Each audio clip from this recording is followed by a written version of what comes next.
وہ میں نے ایک واقعہ سنایا تھا نا، ایک ہمارے فالج زدہ بیچارے بوڑھے ملے پچھلے ہفتے، میں نے واقعہ سنایا تھا. میں نے ان سے پوچھا حضرت کیا ہوا؟ کہتے ہیں یار میں تبلیغ میں گیا تھا، میں بلڈ پریشر بھی تھا، کولیسٹرول بھی تھا، شوگر بھی تھی. تو کسی اناڑی میرے جیسا کوئی ہوگا بیچارہ، اس نے کہا کہ بریانی اور قورمے کھا رہے تھے، تو اس نے کہا کھاؤ کھاؤ اللہ کا راستہ ہے کچھ نہیں ہوگا. تو کہہ رہے میں نے کھایا کچھ ہو گیا مجھے فالج ہو گیا مجھے. تو بہت برا بلا کہہ رہے تھے تبلیغ والوں کو. میں نے کہا بھی تبلیغ والے تو کم کھانا کم باتیں کرنے کو کہتے ہیں. تو وہ جس نے کیا غلط کیا. تو وہ اسی پر ایک اور واقعہ ایک ڈاکٹر صاحب نے سنایا. کہہ رہے ایک شوگر کا پیشنٹ تھا، اس کو ہم نے منع کیا کہ نہیں چینی کھانا. تو ایک کوئی صاحب آئے، انہوں نے اس کے سامنے شربت کا گلاس رکھا. بہت خطرناک پیشنٹ تھا وہ. بہت اصرار کیا، وہ نوازی بھائی تھے، بہت اصرار کیا بھائی یہ پی لو یہ پی لو. وہ کہہ رہے نہیں نہیں نہیں مجھے شوگر ہے. جب انہوں نے زیادہ اصرار کیا نا اور کہا اللہ نے چاہا کچھ نہیں ہوگا انشاءاللہ، اللہ نے چاہا تو کچھ نہیں ہوگا. دیکھو صحابہ کرام کا اللہ پہ توکل تھا، انہوں نے دریا میں گھوڑے دوڑا دیے. انہوں نے، یہ بہت اہم واقعہ ہے، اس کو بڑا سبق ملے گا اس سے انشاءاللہ آپ کو، خاص طور پہ دینداروں کے لیے سمجھنے کی چیز ہے. واقعہ ہے نا، ایک علامہ اقبال کا شعر بھی ہے کہ دشت و دشت دریا بھی نہ چھوڑے ہم نے، کہ ہم نے تو صرف صحراؤں میں نہیں، ہم نے تو دریاؤں میں بھی کرامت کے طور پر نا گھوڑے دریا میں چلا دیے تھے صحابہ نے. تو ان صاحب نے کہا، داڑھی بھی تھی نمازی بھی، انہوں نے کہا دیکھو صحابہ نے اللہ پہ توکل تھا، دریا میں گھوڑے چلا دیے انہوں نے. تو سامنے شکر ہے کوئی عقل مند بیٹھا ہوا تھا جس کو وہ کھلا رہے تھے نا پورا چینی کا شربت. اس نے کہا دیکھو اگر وہاں پل ہوتا نا پھر اللہ دریا میں گھوڑے نہیں تھے، وہ ڈوبنا تھا انہوں نے. ہاں تو پل نہیں تھا اور مجبوری تھی جانا. پل ہوتا پھر صحابہ دریا میں چلاتے، پھر سوال ہی پیدا نہیں ہوتا کہ دریا میں گھوڑے چلتے. اللہ کہتے ہیں پل ہے تو جاؤ نا. یا پل بنانے کا ٹائم ہوتا تو بھی نہیں. یہ جو قسطنطنیہ میں سلطان محمد فاتح نے قسطنطنیہ اور یہ جو آج کا استنبول ہے جب یہ فتح کیا تھا، تو اس نے کوئی دریا میں تھوڑی گھوڑے چلا دیے تھے.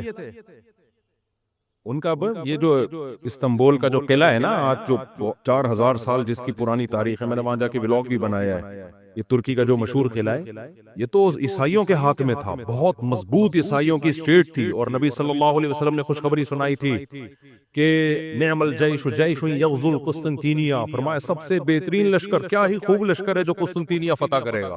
آپ مکہ میں اور ترکی کی فتوحات کی خوشخبریاں دے رہے ہیں. ہمارے نبی کا یہ ویژن دیکھو، ایک پیغمبر جو نہ لکھنا جانتے ہیں نہ پڑھنا جانتے ہیں، لیکن کتنے کانفیڈنٹلی وہ کہہ رہے ہیں کہ کیا خوب لشکر ہوگا جو قسطنطینیہ کو فتح کرے گا. اور خوشخبری دی، جنت کی بشارت دی. اسی وجہ سے مسلمان فاتحین شروع سے لگے ہوئے تھے اس میں، لیکن نہیں ہو پا رہا تھا. تو سلطان محمد فاتح نے کیا کیا، وہ بھی فوجیں لا کے بٹھا دی، لیکن اتنا مضبوط قلعہ ہے وہ جا ہی نہیں پا رہے بھائی. تو مشورہ ہوا. اب انہوں نے یہ نہیں کیا کہ جی ایک طرف سے سمندر ہے، وہاں بھی سمندر کٹا ہوا ہے نا، آپ میپ میں دیکھ سکتے ہیں. تو سمندر میں ہم کیا کرتے ہیں، بسم اللہ اللہ بڑھ کے سمندر بھی نکل جاتے ہیں. بڑھ جانا تو ڈوب جانا تھا انہوں نے، اور کیا. تو اللہ کہتا ہے پہلے اپنے سارے اسباب اور وسائل تو استعمال کرو، پھر میری مدد آئے گی. تو سلطان محمد فاتح نے مشورہ لیا، بھائی کیا کریں یار، یہ تو ناممکن ہے. پیچھے پورا یورپ تھا نا، وہاں سے بھی تو مدد آ رہی تھی ان کی. تو ناممکن تھا اسباب کی دنیا میں بھی. 600 سال ہو گئے، علاقہ ہی نہیں فتح ہو کے دے رہا. اب تو کچھ کرنا پڑے گا کہ نہیں کرنا پڑے گا؟ اب تو کچھ کرنا ہے بھائی. تو ماہرین بیٹھے، انہوں نے مشورہ دیا، استخارہ نہیں نکالا. خوب سمجھ لو، استخارہ نکال کے دیکھتے ہیں فتح ہوگا تو ٹھیک ہے، نہیں تو واپس چلو. دیکھو وہ اسباب بھی اختیار کرتے تھے اور اللہ سے دعائیں بھی. سلطان محمد فاتح کے لشکر میں ہمیشہ کوئی نہ کوئی اللہ والے بزرگ اس وقت کے ہوتے تھے، ان کو صرف دعاؤں کے لیے لے کے جاتا تھا. وہ دیکھتا تھا نا ایک بزرگ ہیں، وہ لڑ نہیں سکتے، بوڑھے ہیں، کوئی بات نہیں حضرت آپ ہماری صف میں ہوں گے، ذکر کریں گے اور اللہ سے دعائیں، کیونکہ اللہ تقوی اور ذکر پر مدد کرتا ہے. تو ایسے سیکولر نہیں تھے کہ ہم اپنی توپوں پہ اعتماد کر لیں خالی، نہ نہ نہ، ہمیں اللہ والے بزرگ بھی چاہیے. تو ایک نہ ایک بزرگ اس کی صف میں ہوا کرتے تھے جن کا کام ہے اللہ سے دعائیں مانگنا. خود بھی مانگتا تھا، لیکن بھائی وہ اپنے آپ کو سمجھتا تھا ہم اس لیول کے نیک نہیں ہیں. تو ایسے ایک بزرگ ہوں گے، ان کی برکت ہوگی، اللہ میں فتح دے گا. اور دوسرا اسباب بھی دبا کے استعمال کیے انہوں نے. سلطان محمد فاتح نے جب دیکھا نا یہ اتنا بڑا قلعہ اور اتنی چوڑی دیوار، میں نے ولاگ پہ آپ دیکھ لیں، اس کو اتنی چوڑی دیوار ہے بھائی، اس پہ تو پوری بیل گاڑیاں چلتی تھی دیوار کے اوپر، امپاسبل، ناممکن اس کو فتح کرنا۔ تو سلطان محمد فاتح نے بزرگ بھی رکھے اپنے پاس، اللہ اللہ بھی ہو، ذکر بھی ہو، اور پھر اپنے انجینئرز کو آرڈر دیا، دنیا کی سب سے بڑی توپ بنائی اس وقت اس قلعے کو فتح کرنے کے لیے، جس کو دیکھ کے آدمی، وہ توپ میں دیکھ کر آیا ہوں اس کا ڈیزائن، یا شاید وہی توپ رکھی ہوئی، مجھے یاد نہیں ہے، اتنی بڑی توپ بنائی ہے نا، اس سے جو لوہے کا گولا نکلے گا تو دیوار میں کچھ ہلائے گا تھوڑا سا وہ دیوار کو، جو ایسے جب 1200 1000 گولے نکلیں گے تو شاید دیوار میں کچھ دراڑ آ جائے، اتنی اسٹرگل کی اس نے، اور اتنے لوگ، ہم نے تو ترکی میں نا انہوں نے وہ بنایا ہوا ہے ایک آڈیٹوریم میں نا، وہاں پر ایک جیسے نہیں سیارہ گاہ ہمارے آپ کو ملتی ہے ادھر، پلانیٹوریم دیکھا ہوگا آپ نے، تو ایسے ہی انہوں نے وہ پوری تاریخ دکھاتے ہیں ویڈیو کی شکل میں، بڑا مزہ آتا ہے وہ دیکھنے میں، بڑا جوش پیدا ہوتا ہے یار، کیا خون خرابہ، اور ادھر سے گولے، پورا وہ منظر انہوں نے تاریخ کی کتابوں سے نکال کے اس کو فلمایا ہے، لیکن ایسے نہیں کہ پروجیکٹر پہ، بلکہ آپ جائیں گے نا تو آپ کو ایسا لگے گا آپ وہاں 3D میں آپ سمجھ لیں، آپ کو لگے گا آپ وہاں پہنچ چکے ہیں، وہ ایسا چیخیں نکلتی ہیں یار وہ منظر دیکھ کے، ایسے تھوڑی پیڑے کھائے ہیں مسلمانوں نے یار، پوری دنیا پہ حکومتیں کی ہیں، آج بیٹھے ہیں وزیر اعظم بن نہیں رہا، صحیح ہے نا، بہت محنتیں کی ہیں مسلمانوں کا ماضی بڑا خدا کی قسم شاندار تھا، میں بار بار کہتا ہوں نا، ایک گورے کی ویڈیو بھی میرے موبائل میں پڑی ہوئی ہے، وہ لندن میں یا امریکہ میں بھول گیا، یونیورسٹی میں وہ گورا لیکچر دے رہا ہے، ابھی میرے موبائل میں ویڈیو پڑی ہوئی ہے، وہ گورا لیکچر دے رہا ہے، گورا کہہ رہا ہے تو وہ کالا، لیکن گورا اس سینس میں کہہ رہا ہوں کہ امریکن ہے، اس سینس میں کہہ رہا ہوں، یا تو میرا خیال ہے امریکن ہے، یو کے کا نہیں ہے، وہ ان کا جو لب و لہجہ ہے نا وہ امریکن لب و لہجہ، وہ یونیورسٹی میں لوگوں کو بتا رہا ہے کہ ونس اپون اے ٹائم، ایک ٹائم تھا کہ آپ کو مسلم سائنٹسٹ کے علاوہ دنیا میں کوئی سائنسدان نظر ہی نہیں آتا تھا، ہر فیلڈ میں کون سا سائنٹسٹ تھا؟ مسلمان، اور وہ کہہ رہا ہے کہ فلکیات کے علم میں مسلمانوں نے اتنی ترقی کی تھی، پھر بغداد کی یونیورسٹی کا نام لے رہا ہے وہ، بغداد میں جو ہماری خلافت تھی، تو وہ کہہ رہے ہیں کہ آج بھی جتنے ستاروں کے نام ہیں نا انگلش میں، سارے عربی سے آئے ہیں، سارے کہاں سے آئے ہیں؟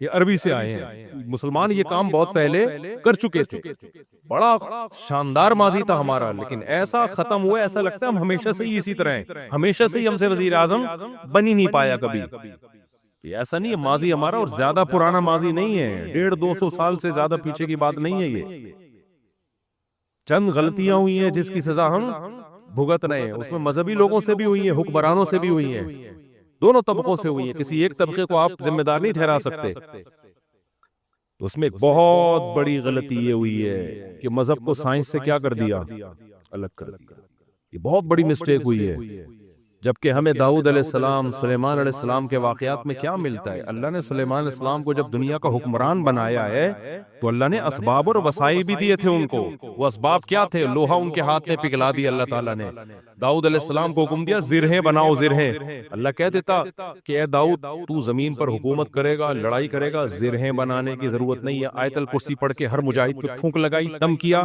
دشمن کی تلوار چلے گی نہیں، یہی چل رہا ہے نا آج کل، داماد انسان کا بچہ نہیں بن رہا، آیت الکرسی پڑھ کے پھونکو اور اس کو جو ہے وہ تعویذ کرا دو تو ٹھیک ہو جائے گا، پوری 10-10 سال دامادوں کے ٹھیک کرنے میں بیٹیوں کی زندگیاں تباہ کر دیں۔ قرآن کیا کہتا ہے؟ ان خفتم اللہ یقیم حدود اللہ، حدود اللہ پہ قائم نہیں رہ سکتے بھائی، خلا لینے کی کوشش کرو اس پاگل سے، 2-3 موقع دے دیے ٹھیک ہونے کے، ہو گیا ٹھیک ہے، نہیں تو اگر برائی اس قابل ہے کہ برداشت کے قابل ہے تو برداشت کرو، بلا وجہ گھر نہیں توڑنا چاہیے، بالکل برداشت کے قابل نہیں ہے، جان چھڑاؤ بھائی اس آدمی سے، نہ میں نہ جانتا ہوں نا ایسے لوگوں کو، 30 سال ہو گئے کہ نہیں جی اللہ کے ہاتھ میں دل ہے، اللہ جب چاہے گا میرے داماد کا دل چینج کر دے گا، اس امید پہ 30 سال گزار دیے، اور بیٹی پاگل ہو گئی، میں نے کہا 30 سال کے بعد آپ آ رہے ہو کہ خلا لینا ہے، کہہ رہے ہیں بھائی وہ اللہ کے ہاتھ میں دل ہے، تو میں نے کہا اللہ کے ہاتھ میں ہے لیکن اللہ نے کہا کہ میں گھماؤں گا، ہم کب کہہ رہے ہیں کہ اللہ کے ہاتھ میں نہیں ہے؟ اگر ہمیں پتا ہوتا کہ اگلے سال اللہ آپ کے داماد کو ٹھیک کر دیتا، میں کہتا چلو 1 سال اور انتظار کر لو، اللہ کے ہاتھ میں ہے، لیکن گھمائے گا کہ نہیں گھمائے گا یہ اللہ نے نہیں بتایا، بلکہ اللہ نے جو بتایا ہے انک لا تہدی من احببت، آپ اس کو ہدایت نہیں دے سکتے جس سے آپ محبت کرتے ہو۔ یہ تو حضرت ابو طالب کے بارے میں نازل ہوئی ہے کہ نبی کے چچا ایمان نہیں لائے تو نبی غمزدہ تھے، اللہ نے فرمایا کہ آپ جس سے محبت ہے ہدایت نہیں ملے گی، اس کو ملے گی جس کو اللہ چاہے گا، اور چاہے گا کس کو؟ جو خود چاہے گا۔ یہ بھی قرآن کہتا ہے جو خود چاہے گا اسی کو ملے گی، جو خود نہیں چاہے گا تو بھائی چاہے نبی کا چچا بھی ہو نہیں ملے گی۔ تو میں نے کہا بھائی نبی کے چچا کو نہیں ملی ہدایت، آپ کے داماد آپ کے نبی سے بھی آگے ہو، تو ہم تو گراؤنڈ ریئلٹی کو دیکھ کر فیصلہ کریں گے۔ ایک سال بہت ہوتا ہے کسی کو تجربے میں، اب انسان کا بچہ نہیں بن رہا، نہ نان نفقہ دے رہا ہے، وہ بے تحاشا مارتا پیٹتا ہے، ٹارچر ذہنی کر کر کے اس کو بیچاری کی زندگی بیڑا غرق ہو گیا اس کا۔ میں نے کہا خود ہی مر جائے گا، تھوڑے دنوں میں خلا کے تکلف کی ضرورت کیا ہے؟ طلاق لینے کی کیا ضرورت ہے اس سے؟ اسلام جو ہے نا وہ دقیانوسی نہیں سکھاتا میرے بھائی، مسلمانوں نے ایسے ہی نہیں دنیا پہ حکومتیں کر لی ہیں۔ داؤد علیہ السلام کو اللہ نے، داؤد علیہ السلام قرآن کہتے ہیں نا پوری دنیا پہ داؤد علیہ السلام نے، پوری دنیا نہ بھی ہو، دنیا کے بہت بڑے حصے پر جو حکومت کی ہے، تو قرآن کیا بتاتا ہے کیسے کی حکومت، کیسے کی حکومت؟ پھونکے لگا لگا کے کی۔ قرآن ان کی عبادت کا بھی تذکرہ کرتا ہے، دن میں روزہ رکھتے تھے، راتوں کو تہجد پڑھتے تھے، اس کا بھی تذکرہ کرتا ہے، یہ بھی ضروری ہے، ورنہ ایک سیکولر فوج میں، مجاہدین میں اور ایک مذہبی لوگوں میں کوئی فرق نہیں رہے گا۔ اللہ کہتے ہیں جب تم اللہ کی راہ میں لڑو گے کثرت سے اللہ کا ذکر کرو، کیونکہ تم لڑ رہے ہو اللہ کی مدد پہ، تو اللہ کو یاد بھی تو رکھو نا، لیکن ساتھ ساتھ اسباب اور وسائل بھی خاندانی طریقے سے استعمال کرنے ہیں۔ تو اللہ نے داؤد علیہ السلام کو کیا کہا؟ زرہیں بنائے لوہے کی، اور کیسے کہا؟ یہ بھی نہیں کہا کہ بنا دیں بس باقی میں خود ہی جوڑ دوں گا، قدر فی السرد، ان کی لڑیاں جوڑنے میں بھی اندازوں سے جوڑیں کہ کیسے اس اندازے کا مطلب کیا ہے؟ کیونکہ جب زرہیں بنائی جاتی ہے نا لوہے کے لباس جو جنگ میں استعمال ہوتے ہیں، تو ظاہر ہے جس فوجی کے لیے، جس مجاہد کے لیے بنوائی جا رہی ہیں اس کو لیٹنا بھی ہوگا، اس کو بیٹھنا بھی ہوگا، اس کو گھوڑے پہ چھلانگ لگا کے بیٹھنا بھی ہے، تو وہ موویبل ہو، وہ مڑ سکیں آسانی سے، تو اس کے لیے بہت ٹیکنیکل طریقے سے اس کو ایڈجسٹ کرنا ہے۔ تو قدر کا مطلب اس کی ایڈجسٹمنٹ بڑی خاندانی ہونی چاہیے۔ نہیں آئی میرا خیال ہے بات سمجھ میں؟ یہ بھی نہیں کہا کہ اللہ میاں نے کہ زرہیں بنانا رسی سے جوڑ لینا، یہ ایک تار نہیں ہوتی جو الیکٹریشین کے پاس ہوتی ہے، یہ والی تار سے یوں کرنا۔ ہمارے یہاں جگاڑو کام ہو رہے ہوتے ہیں کہ نہیں ہو رہے؟ جاپان میں جگاڑو کام نہیں ہوتے، ہمارے ہر کام کیا ہے؟ کمپیوٹر کو بھی ٹھنڈا کر رہے ہیں پنکھے پہ نہ آگے۔ میں نے نیٹ پہ ویڈیو دیکھی، سسٹم کو ٹھنڈا کرنے کے لیے ایک الگ سے پنکھا چلایا جو کمپیوٹر کو کم اور آپ کو زیادہ ٹھنڈا کر رہا ہے، منہ پہ ہوا آ رہی ہے ڈائریکٹ اس کے۔ خیر، تو قدر فی السرد، مینجمنٹ اسلام کا ایک حکم ہے، صفوں کو سیدھا کرنے کا حکم ہے یا نہیں؟ اللہ میاں کہتے ہیں نماز پڑھنے آؤ، تھوڑے بہت آگے پیچھے ہو گئے کوئی مسئلہ نہیں ہے یار، قبول کرنے والا کون ہے؟ اللہ کر لے گا۔ نا نا نا، اتنی بھائی جب کھڑے ہو سیدھے تو پھر سیدھے ہونے چاہیے، ذرا سا بھی پیٹ آگے نکلا ہوا نہ ہو، سینہ آگے نکلا ہوا نہ ہو۔ نبی صلی اللہ علیہ وسلم اقامت کے بعد کیسے صفوں کو سیدھا کرتے تھے؟ مینجمنٹ آج دیندار لوگوں میں ختم، سارے باتیں الٹی ہو رہی ہیں، اللاجیکل باتیں کروا لو۔ کورونا میں تو دماغ پی گئے تھے لوگ ہمارا، کووڈ پہ ہم نے کہا نا ڈاکٹر کہہ رہے فاصلہ رکھو تو رکھ لو فاصلہ، ہر آدمی بھائی توکل کے چکر میں کورونا والا آدمی منہ پہ جا کے چھینک رہا ہے لوگوں کے۔ یہ کون سا اسلام ہے بھائی؟ خیر، تو وہ اس کی بات بڑی پیاری تھی نا، میں داؤد علیہ السلام کو بتا رہا تھا نا کیسے زرہیں بنائی انہوں نے، اور کتنی پاورفل حکومت، پھر فوج تیار کی ہے، پھر سلیمان علیہ السلام کو آپ دیکھ لو، ان کا تخت تھا، ہیرے جواہرات تھے، اور کیسا تاج تھا ان کا، یہ بھی بھرم کے لیے۔ تو اس میں ہمیں یہ بھی ملتا ہے کہ اگر بھرم ڈالنے کے لیے آپ کو اچھی ڈریسنگ کرنی پڑے اور خاندانی لائف اسٹائل ہو تاکہ سامنے والے پہ بھرم اچھے پڑے، تو یہ بھی شریعت کا حکم ہے۔ جیسے حضرت معاویہ رضی اللہ تعالیٰ عنہ کا بڑا شاہانہ لباس تھا، تو کسی نے حضرت عمر کو شکایت لگائی کہ یہ گورنر بنے اور اتنا بہترین خوبصورت لباس پہن کے چلتے ہیں پھرتے ہیں، یہ تو دنیا سے محبت کی علامت ہے۔ حضرت عمر تو پھٹے پرانے کپڑے پہنتے تھے، پیون زدہ کپڑے پہنتے تھے۔ تو حضرت عمر نے خط لکھا، بھائی یہ کیا شکایت ہے؟ حضرت معاویہ نے فرمایا، یا رسول اللہ، میں جن لوگوں پہ حکومت کر رہا ہوں، یا امیر المومنین، میں جن لوگوں پہ حکومت کر رہا ہوں نا، ان کی نظر میں، میں مفہوم بیان کر رہا ہوں کہ ان کی نظر میں لباس کی بڑی ویلیو ہے، یہ مجھے ویلیو نہیں دیں گے اگر میں غریبوں والا لباس پہن کے گھوموں۔ تو یہ سیاست تھی ان کی، اور یہ حقیقت ہے کہ آپ کا سب سے پہلا امپریشن کس کا پڑتا ہے؟ آپ لباس کا پڑتا ہے۔ آپ کے لائف اٹھنے بیٹھنے کا اسٹائل کیا ہے آپ کا؟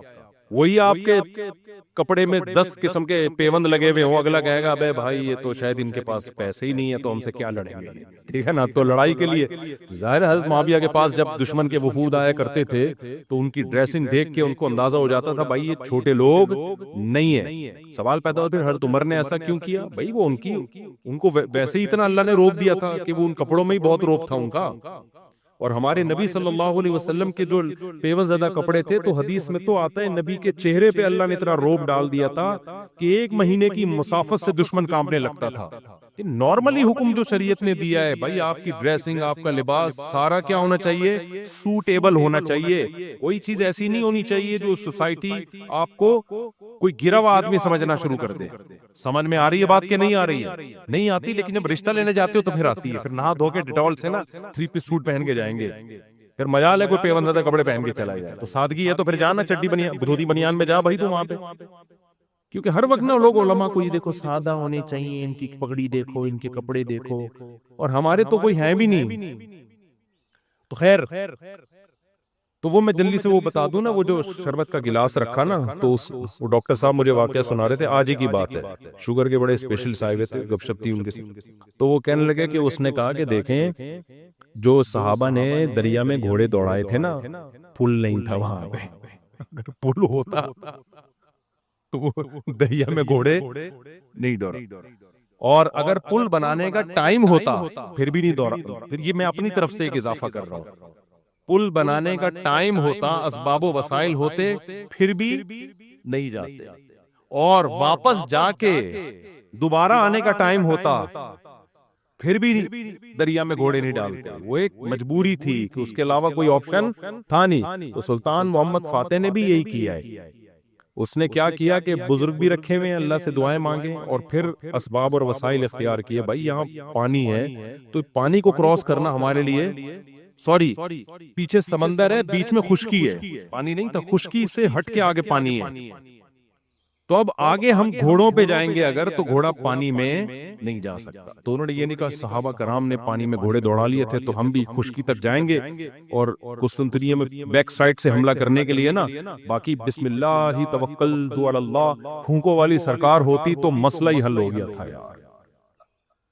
یہ تو پہلے ذہن میں آ جاتا نا میرے، بہت لیٹ آیا دماغ میں۔ ایک شف سرکار حضرت وہ سلطان محمد فاتح اپنے پاس رکھتا، شف، اور پورا قسطنطینیہ ہی بڑھ جاتا پورا۔ ابھی جو الیکشن میں ہوا ہے نا، آپ کو پتا ہے نا، جو ووٹنگ ہو رہی تھی، فلاں جیت رہا ہے، میم بنائی پاکستانیوں نے، اوپر جا رہا ہے، اوپر جا رہا ہے، شف ایک دم وہ نیچے ہوا، بڑی ٹائٹ میم بنائی ہے کہ وہ الیکشن میں یہی ہوا ہے، بندہ کون جیت رہا ہے ایک دم شف کر کے، شف فوراً نیچے۔ ایسی ہی رپورٹیں چینج ہو رہی تھی نا الیکشن کی، جو لوگ ٹی وی آگے اب خبروں میں بیٹھے ہوئے تھے، تو پاکستان میں ایک سرکار ہے جس کو سچی مچی کی شف سرکار ہے، وہ تو عز منتشا وہ تو ذل منتشا۔ تو اس لیے جو سیاست دانوں میں جو سمجھدار لوگ ہیں نا، وہ اس جو پاکستان کی جو اصل شف سرکار ہے نا، اس سے بنا کے رکھتے ہیں کہ ہم بے شک ایک ووٹ بھی نہ ملا، جب انہوں نے کہا شف، فوراً ہم کہاں چلے جائیں گے؟ اوپر۔ تو اچھا خیر، سمجھ گئے نا کون سی سرکار ہے؟ ایک تو یہ سرکار ہے، جو ایک اور سرکار ہے جو اصل شف سرکار ہے، وہ بڑی پاورفل سرکار ہے، وہ اس کا شف اصل شف ہے، اس کو ہم مانتے ہیں کہ یار وہ جب شف کرے نا، وہ یہ تو ڈرامہ کر رہے ہیں، ڈرامہ کر رہے ہیں۔ تو سلطان محمد فاتح نے کیا کیا، مشورہ کیا بھائی کیا کریں. مشورہ یہی طے ہوا کہ یار کچھ نہ کچھ تو کرنا پڑے گا. تو ایک ماہر نے مشورہ دیا کہ دیکھو ہم جو ہمارے بحری جہاز ہیں وہ کشتیاں بہت بڑی بڑی تھیں، جہاز نمائی تھی، تو ہم ان کو جب تک خشکی پہ چلا کے آگے پانی تک نہیں پہنچائیں گے نا تو ہم یہ قلعہ کبھی بھی فتح، مزید 600 سال لگ جائیں گے ہمیں، ناممکن ہے.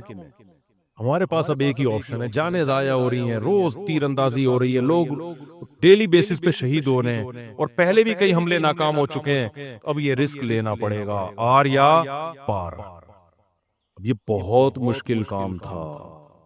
کیوں؟ رات میں لوگ سو رہے ہیں، راتوں رات آپ نے یہ کرنا ہے. اب خشکی پہ کیسے چلائیں بھائی پانی، یعنی اس جہازوں کو؟ تو اس کا طریقہ یہ ہے کہ جتنے جانور ہیں نا، اونٹ، گائے، دمبے، سب ذبح کر دو اور سب کی چربی کو پگھلا کے زمین پہ ڈال دو. اور یہ صبح صادق سے پہلے پہلے کام کیا ہو جانا چاہیے؟ ختم. اور اس کے بعد یہ کشتیاں رکھ کے نا، لکڑیاں رکھ کے ان کو دھکے دیں گے، کیونکہ ورنہ کون لے جا سکتا ہے؟ کیونکہ اگر دھکے دے دے کے تو ناممکن ہے نا خشکی پہ آپ کسی ایک چھوٹی سی لانچ کو دھکا دینے کی کوشش کرو، کوئی بھی نہیں دے سکتا. تو ہوگا یہ، اور دیں گے بھی اتنا ٹائم لگ جائے گا کہ دشمن تو دیکھ لے گا بھائی یہ لوگ تو یہاں سے آئے، تو راتوں رات یہ کام کرنا ہے.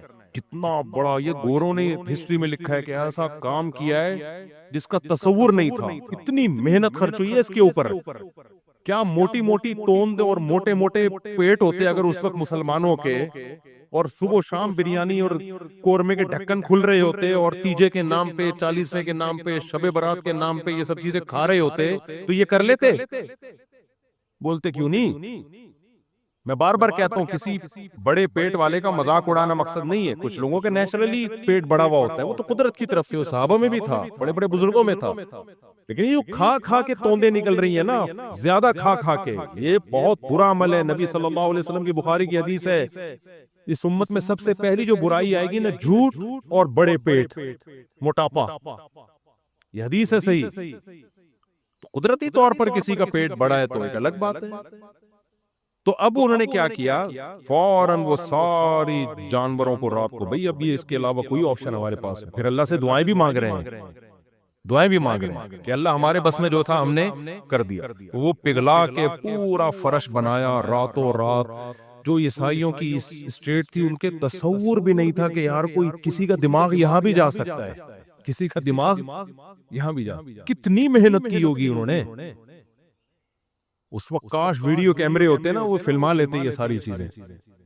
پھر وہ راتوں رات کشتیاں لے جا کے نا اس پہ سب کو پار کیا، پانی میں اتار دیا. صبح صادق سے پہلے وہ بہت بڑی فوج مجاہدین کی وہ پیچھے سمندری جہازوں پہ سوار ہو چکی تھی. صبح صادق سے پہلے یہ کام ہو چکا. اور پھر بیک سائڈ سے نا پانی پہ اترے وہ لوگ، اور پھر انہوں نے حملہ کیا. عیسائیوں کو تو انہوں نے تو آگے دیکھ رہے ہیں نا، وہ ان کو کیا پتا پیچھے سے بھی کوئی حملہ کر سکتا. ادھر سے انہوں نے تیر اندازی کی ہے، ادھر سے پیچھے سے حملہ کیا. وہ تو حیران ہو گئے یار یہ بندے جو آئے کہاں سے ہیں یہ لوگ، بیچ میں تو خشکی ہے، اس میں تو جہاز آ ہی نہیں سکتا. یہ اسٹرگل اور یہ محنت کرنی پڑتی ہے بھائی، پھر قومیں بنتی ہیں. زون سے نہیں بن جاتی خالی قومیں، سمجھ رہے ہو؟ ابھی چھوڑو یہ، پھر یہ زون کاٹ دینا یار، ایک میم ہے پھر وہ اچھا نہیں ہے. تو وہ ہے نا، میں جاپان گیا، زون، وہ دیکھا ہے؟ ابے نہیں، آپ لوگ میمز نہیں دیکھتے آپ لوگ، مجھے لگتا ہے. خیر، ہمارے سابق وزیر اعظم کا بیان آیا تھا کہ میں جاپان گیا، زون آواز آئی. پھر میں جاپان گیا، زون آواز آئی. تو ایسے بنتی ہیں قومیں، زون. اس میں لوگوں نے پڑھی نہیں، یہ کٹ کر دینا، وہ ورنہ پھونکو جو ہماری سرکار جو اصل پھونک والی ہے وہ مسئلہ. اچھا خیر، تو خیر تو یہ ہے اسباب. اب موسیٰ علیہ السلام جب آگے دریا کے آگے آ کے کھڑے ہوئے ہیں، تو اگر وہاں پل ہوتا تو پھر لاٹھی کو حکم ہوتا کہ سمندر پہ ماریں اور وہ 12 چشمے، اس سے 12 راستے بن جائیں، پھر ہوتا. اللہ میں کہتے ہیں پل سے جاؤ بھائی. یا واپسی کا آپشن بھی اگر ہوتا نا کہ بھئی فرعون پیچھے سے آ رہا ہے، آگے راستہ نہیں ہے، تو یہ والا راستہ یہاں سے، تو بھی یہ نہ ہوتا، یہ والے راستے سے جائیں. جب تک اسباب اختیار کرنا ممکن ہوتا ہے اللہ کی آسمانوں سے مدد نازل نہیں ہوتی. اللہ کہتے ہیں پہلے پورے اسباب تم نے اختیار کرنے ہیں, اس کے بعد پھر میں جہاں تم ختم ہوگا وہاں سے میں شروع ہوں گا. ہم لوگ کچھ کرنے سے پہلے ہی ڈائریکٹ کہاں استخاروں پہ چلے جاتے ہیں, ڈائریکٹ. تو اس میں ایک بات خوب یہ بھی اچھی طرح سمجھ لو کہ آج کل نا ایک تو لوگوں میں توکل ویسے ہی نہیں ہے, اللہ پہ اعتماد نہیں ہے, اور پیسوں کے پیچھے بھاگتے رہتے ہیں. لیکن کچھ لوگوں میں غیر ضروری توکل بھی آ جاتا ہے. علماء نے لکھا ہے اگر آپ کو اللہ نے مالی وسائل دیے, میں نے بہت لوگ دیکھے ہیں جاب گئی اور روڈ پہ آ گئے, ایک دم برباد ہو گئے. وہ کاروبار کروڑوں کا بزنس چل رہا تھا, کوئی نقصان ہوا. کچھ دن پہلے ایک بندہ ملا کروڑوں روپے میں کھیل رہا تھا, پولٹری فارم کا اس کا بزنس تھا پشاور میں.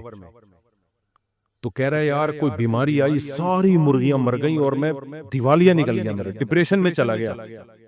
میں نے کہا میرے بھائی ایسا کام کیا کیوں آپ نے, کیا آپ کو پتا نہیں ہے مرغیاں بیماریاں آتی ہیں؟ کہہ رہے آتی ہیں لیکن میں تو ویکسین ہوں. میں نے کہا کیا آپ نے تحقیق نہیں کی کہ ویکسینیشن کے بعد بھی بعض دفعہ ساری مرغیاں مر جاتی ہیں؟ تو کچھ تو آپ کو رکھنا چاہیے تھا نا.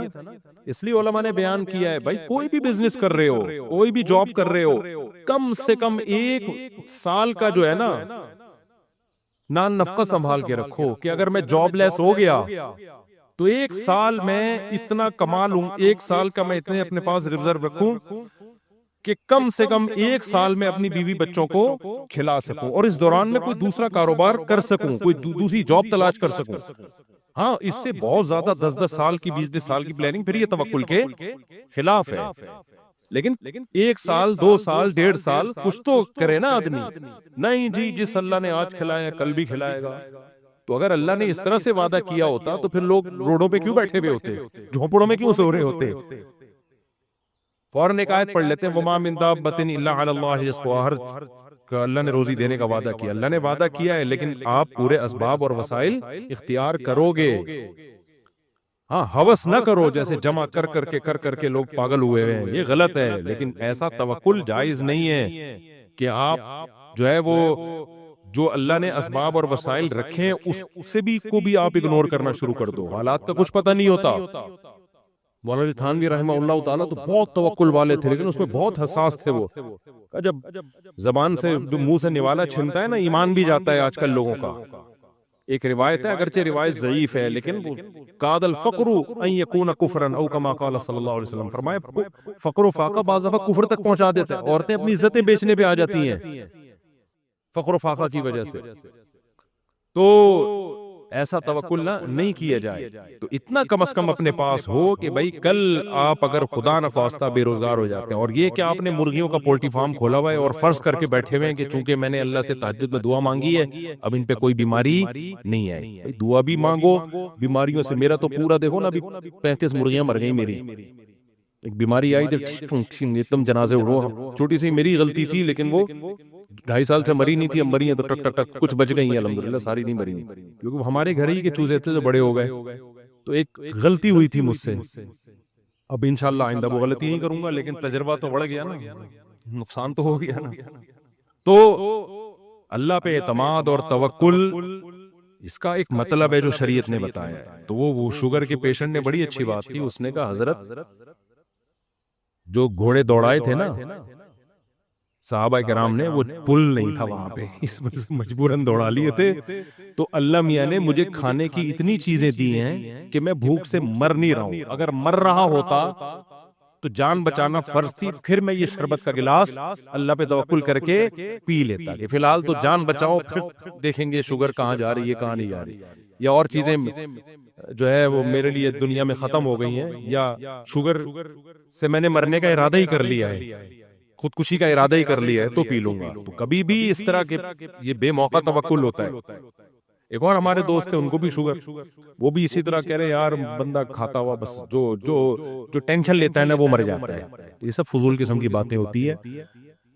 اللہ نے مسلمان جو ترقی نہیں کر رہا نا اس میں ان باتوں کا بہت بڑا دخل ہے. جب یہ اپر لیول پہ ہوتی ہیں تو پھر اپر لیول پہ نقصان ہوتا ہے. انفرادی زندگی میں اس طرح کی باتیں ہوتی ہیں تو انفرادی زندگی میں نقصان ہوتا ہے. سمجھتے ہو کہ نہیں سمجھتے ہو؟